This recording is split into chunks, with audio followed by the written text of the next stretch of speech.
The Book of Exodus, Chapter 21. Now these are the ordinances which you shall set before them.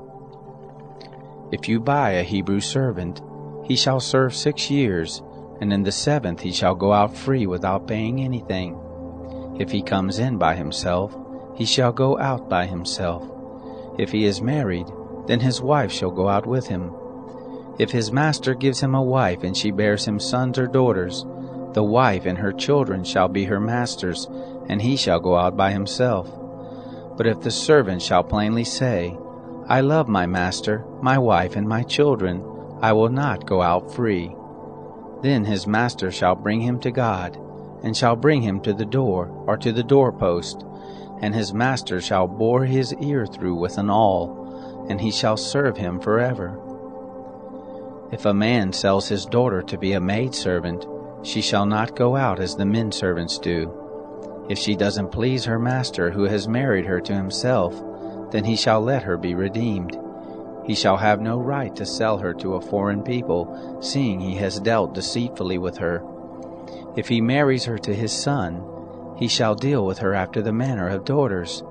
If he takes another wife to himself, he shall not diminish her food, her clothing, and her marital rights. If he doesn't do these 3 things for her, she may go free without paying any money. One who strikes a man so that he dies shall surely be put to death, but not if it is unintentional, but God allows it to happen. Then I will appoint you a place where he shall flee. If a man schemes and comes presumptuously on his neighbor to kill him, you shall take him from my altar that he may die. Anyone who attacks his father or his mother shall surely be put to death. Anyone who kidnaps someone and sells him, or if he is found in his hand, he shall surely be put to death. Anyone who curses his father or his mother shall surely be put to death.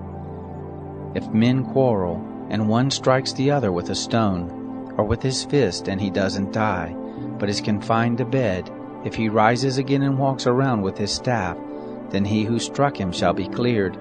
Only he shall pay for the loss of his time, and shall provide for his healing until he is thoroughly healed. If a man strikes his servant or his maid with a rod, and he dies under his hand, he shall surely be punished. Notwithstanding, if he gets up after a day or 2, he shall not be punished, for he is his property. If men fight and hurt a pregnant woman so that she gives birth prematurely, and yet no harm follows, he shall be surely fined as much as the woman's husband demands and the judges allow.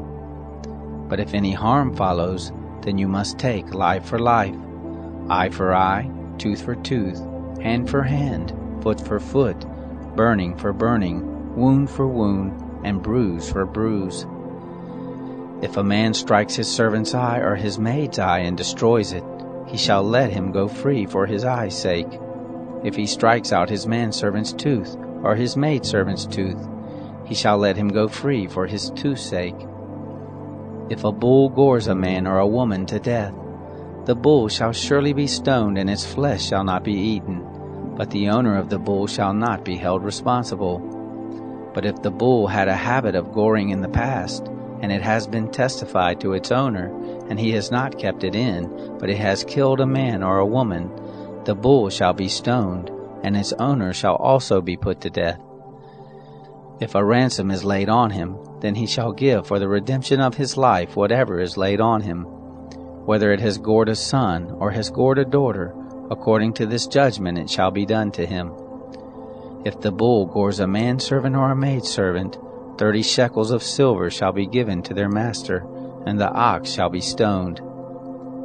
If a man opens a pit, or if a man digs a pit and doesn't cover it, and a bull or a donkey falls into it, the owner of the pit shall make it good. He shall give money to its owner, and the dead animal shall be his. If one man's bull injures another so that it dies, then they shall sell the live bull and divide its price, and they shall also divide the dead animal. Or if it is known that the bull was in the habit of goring in the past, and its owner has not kept it in, he shall surely pay bull for bull, and the dead animal shall be his own.